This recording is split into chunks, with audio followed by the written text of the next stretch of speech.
Hello everyone, this is Dor. Today I'm gonna take you for a walk about 3 different distinctions that can change the whole world of religion or theology. And in this little journey of exploration, we're gonna walk in this ancient oasis that is in the Vale of the Dead Sea at the outskirts of the Judea desert. It's a beautiful place.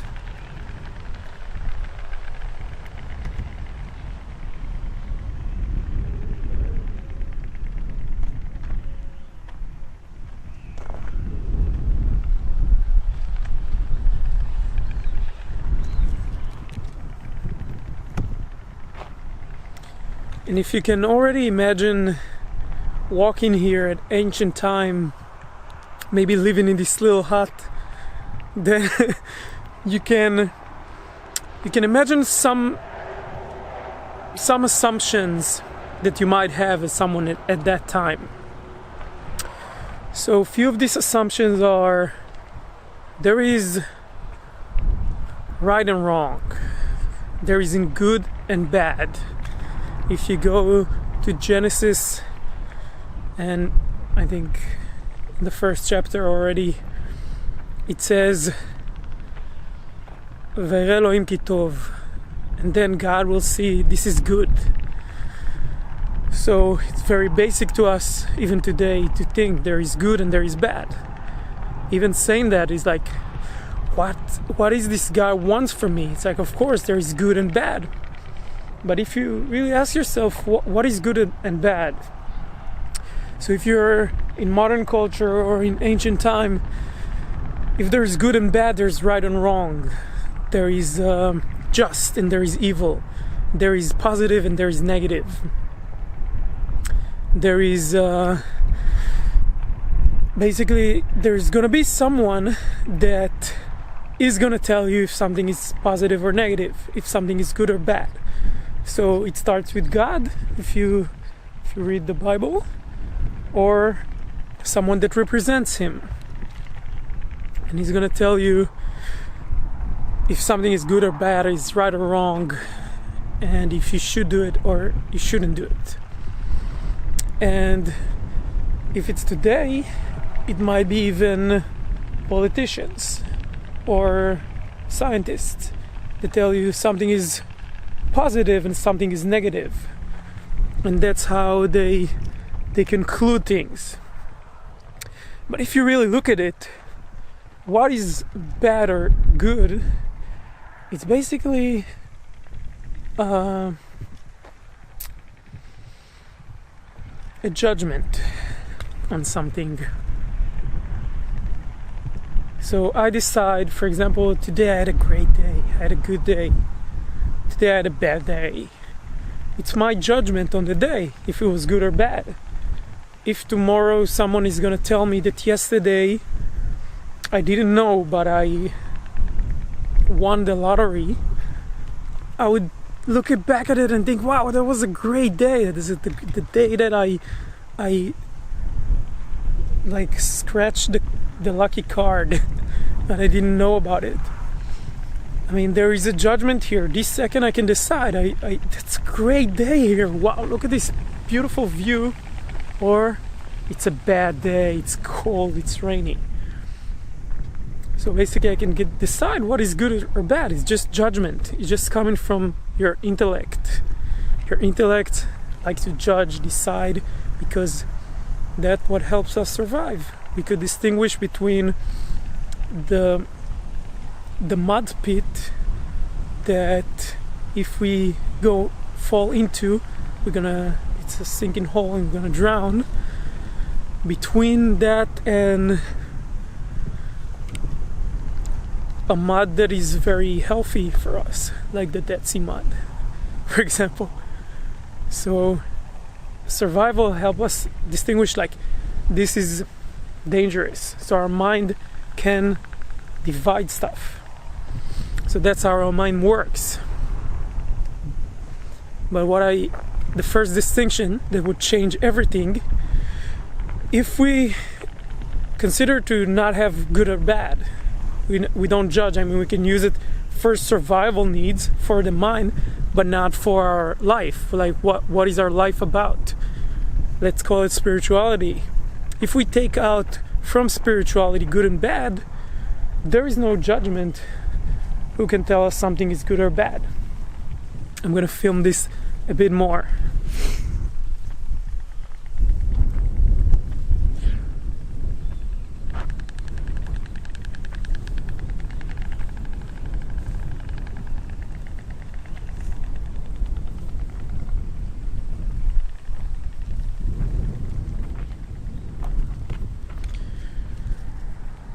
So you're gonna ask me, Dor, but if there's no good and bad, how would you know if you can do something or you don't do something? And there comes the second distinction that could have had changed the game, or even today can change your game, and that's the 4 feelings.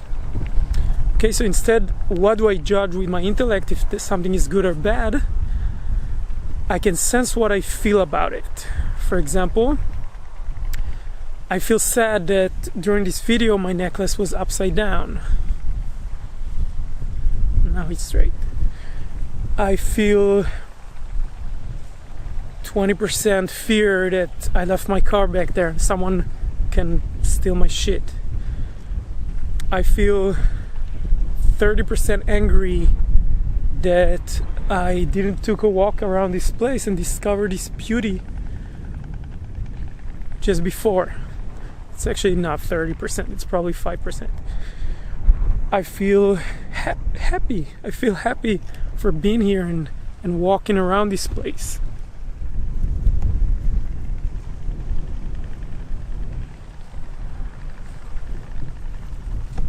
So instead of saying good, that I'm feeling good right now, or I'm having a good time, I can say I feel happy that I'm here, or I feel sad that this, and I feel angry because of this. And then when using the emotion, there is much more information.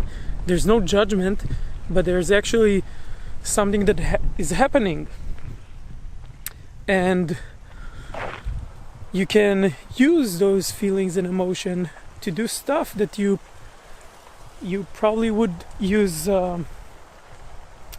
like judgment in the Bible. So for example, if we are angry at people trashing nature or littering, so we use that to put a boundary. So there is a boundary. We don't do that in our community. We don't trash nature. So you can use those feelings. It's not just something spiritual. You can actually use them for navigating life in many ways. And the reason that I don't go into much into it is because it's more of an experiential reality, because I would guess that a lot of you cannot use their conscious anger, conscious sadness, conscious fear, conscious joy. So you felt all of them for sure at one point in your life, but to use them consciously, that's art. That's an art, and we studied that, and we discovered that in possibility. When I do possibility management work, I discover how to use them. And I think someone back then, instead of having all these rules, and instead of like being stuck and thinking if something is righteous or evil, if something is good or bad, if these people are bad or something like that, can just use their feelings to navigate life. It really changed the picture. A big part of it is using our intellectual mind to argue. Okay, and that's where I see a lot of religions today. They argue with each other. Who is right, who is wrong, what is right, what is wrong. And they use the intellect level to try to make their points or something like that. And in that they're missing basically the whole emotional and energetic level of things. And that's sad for me. But also they are going into the third distinction in this video, which is called low drama. You can see it a lot in arguments about religion. It's like, who's right, who's wrong. We call it low drama.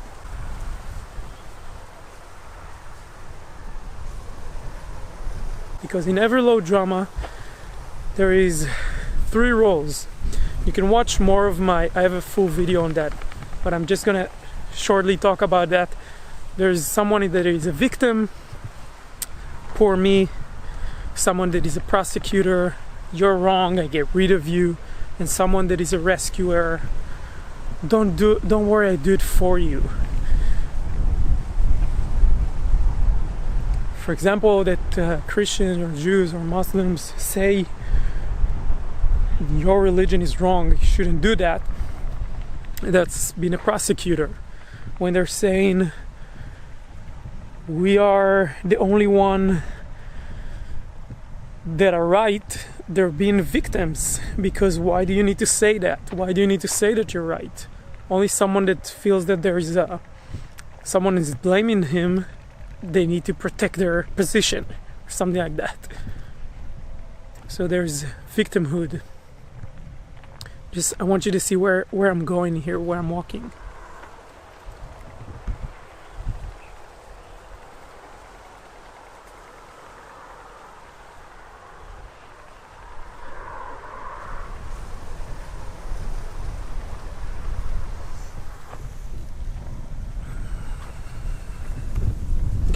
And there's also this need to rescue people.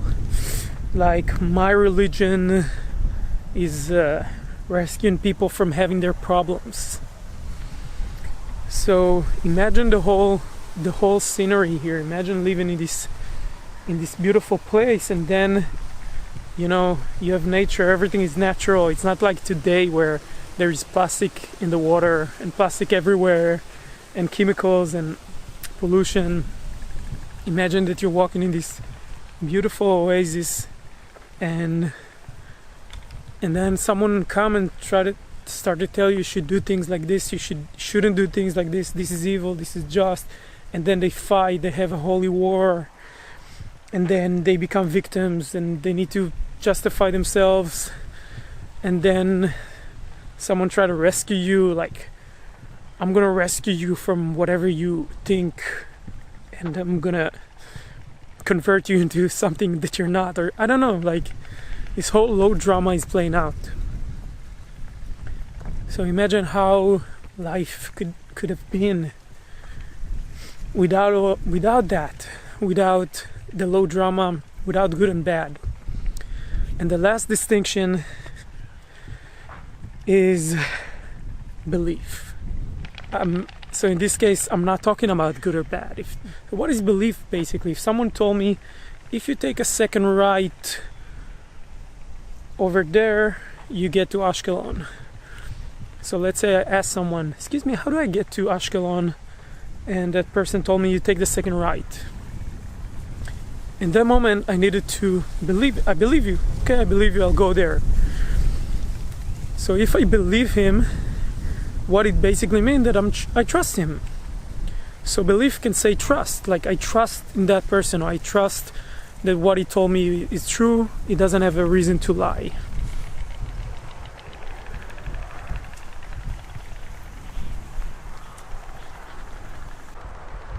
So when I say I believe in God, or in some God, or I believe in this spiritual thing, or I believe in the New Age community, I don't know, like if I say I believe in something, what does it really mean? Does it mean that someone told me something and I trusted him? Like, does it mean that the priest told me that the God exists, so I believe the priest. No, but it's not what we mean, I think, usually. Maybe for some people it is. But I think maybe for some people it doesn't mean. It means that actually I know. When I say I believe in God, it means that I know that God exists. So what does it mean, belief? Why would we say believe? Right? So here's the problem. When I say I believe in something, let's say you tell me, listen, there is this place, and it's really beautiful. It has all these birds flying around, ostriches, and there is this beautiful place, and I'll say, okay, I believe you. Then what would happen? I'm not gonna go there and research and try to find that place myself. I'll just believe in that place. There is this place, and I'm gonna tell about it to people, and I'm gonna convert them into that instead of researching and finding myself. So when I say, for a better example for it actually is, if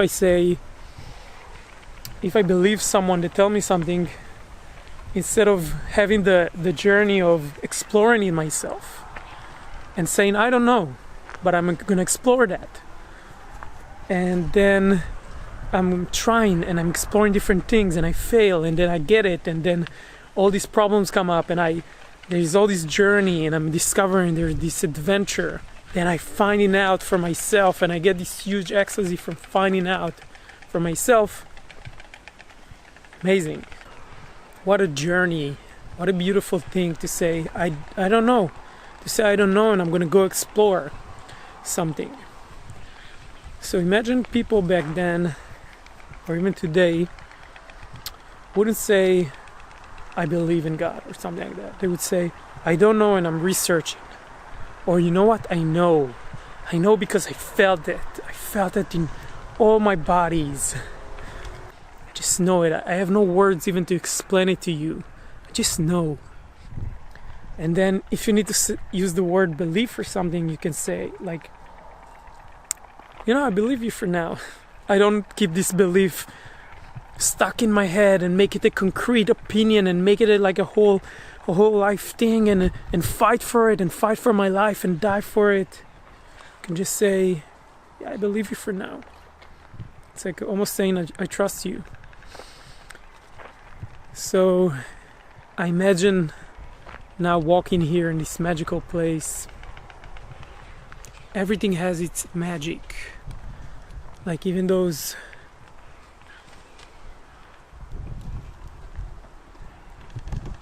Hasidot.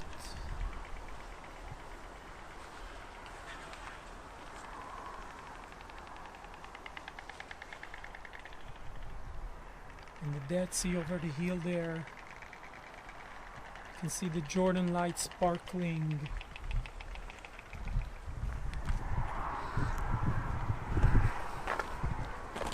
What a beautiful world we can live in with these three distinctions. The first one, there is no good and bad, it's just judgment. And instead of judging, I can use my feeling instead of using just my intellect. We did that for so long. We did it for thousands of years. What would happen? And it worked great. We survived. Yay, we survived. But what happened now if instead of using the intellect for judging things as good and bad, evil, just, as right or wrong, positive and negative, we use that by saying what we feel about it. We're using our conscious feeling to consciously navigate our life with no judgment about things. Not judging if this day was good or bad, just seeing what I feel about it and what I feel now in the moment. And then what would happen if we use the second distinction? Like there's no low drama about it. I'm not a victim of anything. I'm not prosecuting. They're not wrong. I don't need to justify myself. I don't need to rescue everyone from their problem. They chose their problem by coming here to their life. And it's like there's no all this slow drama of justifying what I do. I can just be. And then, even more than that, I don't have to believe in anything. I don't have to believe to anyone. I don't have to have a belief. I can live with no beliefs. And I can trust. Yeah, I can use my trust. I can trust people. I can trust what they're saying to me. Not because I believe them, but because I have trust in people and I have boundaries and I have conscious feeling that can help me navigate, and these strong boundaries help me to see who do I trust and who's not, and what is my trust level. And yeah, I can believe someone. I can say, okay, I believe you for now.